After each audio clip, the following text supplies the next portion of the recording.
Hey guys, thank you for tuning in to Mad Chatter with D&E, the podcast. I am Mad Chatter D, and I'm hanging out here tonight on this Saturday evening with my partner in crime, Mad Chatter E. What do you got going on tonight, E? Oh man, just a great night for us to do a little banter, what we do, opinion on something. But before we get started, I want you to tell our listeners out there the time you left the public restroom and the guy didn't wash his hands after taking a deuce. All right, man. So I'm a little weird about this stuff. It's like I notice it, like I'm really big on cleanliness and like washing your hands. Like to me, it is like a personal slight to me if you do not wash your hands after you use the bathroom. So at work, I drink like 2 gallons of water a day. So I'm a frequent urinator.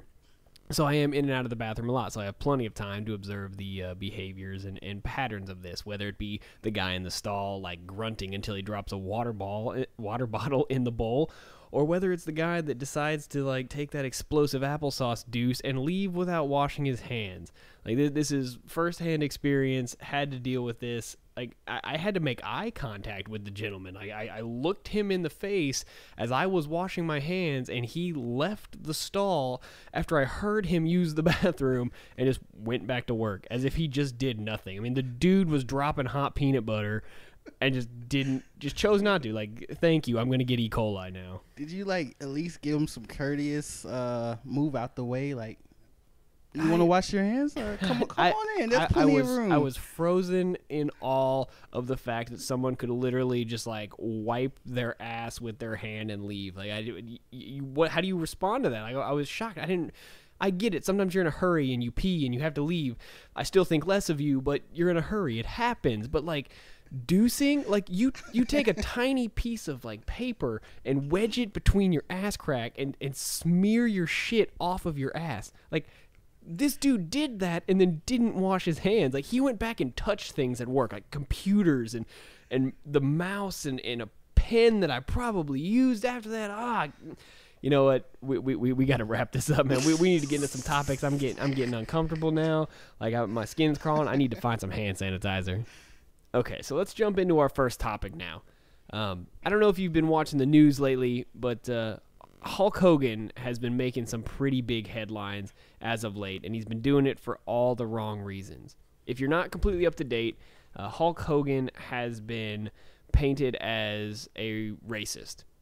True to the bone, does not like black people, holds no punches, racist.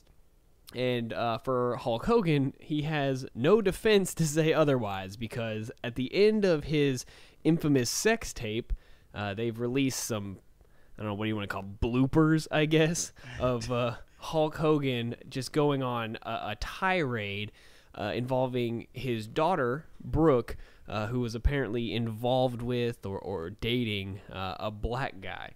So I'm going to go ahead and just give you the full transcript so that we can all be on the same page. That way we're not just, dealing with assumptions here. This is Hulk Hogan word for word. She is making some real bad decisions right now. My daughter Brooke jumped sides on me. I spent $2 to $3 million on her music career. I've done everything like a jackass for her. The one option Brooke's career besides me, is to sell beach records. I don't know if Brooke was fucking the black guy's son. I mean, I don't have double standards. I mean, I am a racist to a point. Fucking blanks. But then when it comes to nice people and shit and whatever, I mean, I'd rather if she was going to fuck some blank, I'd rather have her marry an 8-foot-tall blank worth $100 million, like a basketball player. I guess we're all a little racist. Fucking blank. And you'll notice that during that, I chose to omit the big N-word. I know that this is an unfiltered podcast, and we don't have to abide by any FCC regulations, but I'm not comfortable with going, full N-word there. So blank is the term that I'm going to use when interjecting what Hulk Hogan really said. So know that anytime I said blank, that was actually Hulk Hogan dropping the N-bomb. So, E, you want to pick that up? How do you feel about Hulk's infamous words now? Yeah, at the end he says, I guess we're all a little racist. No, Hogan, I guess you're a little racist. And you have no one to blame but yourself with that. You decided to make a sex tape 8 years ago. You decided to bang out your one of your friend's wives and have pillow talk with her. Fucking pillow talk, really? When keeping it real goes wrong, you pour your heart out to this woman, not thinking it's gonna bite you in the butt. So now, whatever actions you've done since then really is irrelevant because those words came out like you could not stand one single black guy looking at your daughter, touching your daughter, being an equal to your daughter or you. So now you have to live with that. To me, I think it's probably the most honest thing Hogan has said on camera to this day. That's probably a very true statement considering he's been playing a character for the past 30 years. It was a work his whole life. Now, that was the first shoot he's actually done for all you wrestling fans out there. Yeah, I mean, the guy has absolutely no defense in this. This was a candid camera, a camera that, for the record, he installed in his home himself. So he recorded himself and I guess just didn't edit the footage down enough when it was confiscated. So I mean, he threw himself under the bus. I mean, these are his words. He can't say I didn't mean it. He can't say that's not the person that I really am because this is what you said when no one was looking. I mean, Hulk Hogan is officially branded as racist now. Yeah, it's disappointing, but he still has tons of Hulkamaniacs out there supporting him that don't really know what the word context means, but it's whatever.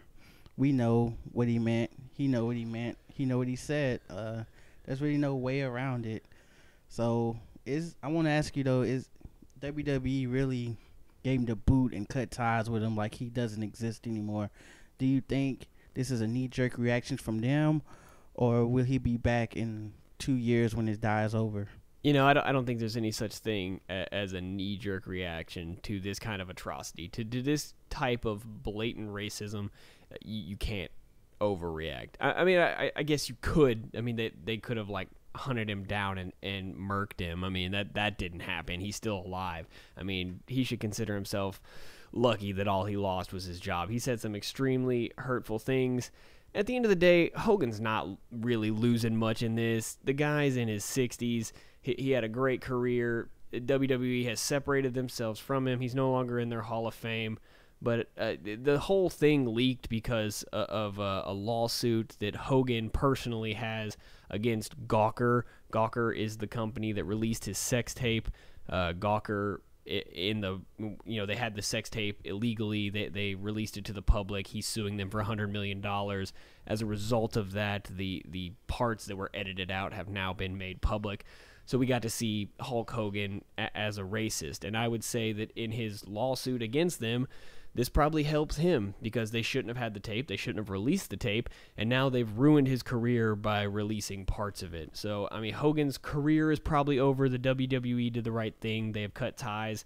Hogan will live another 20 years and die happy with $100 million in his pocket. And we may never see Gawker again.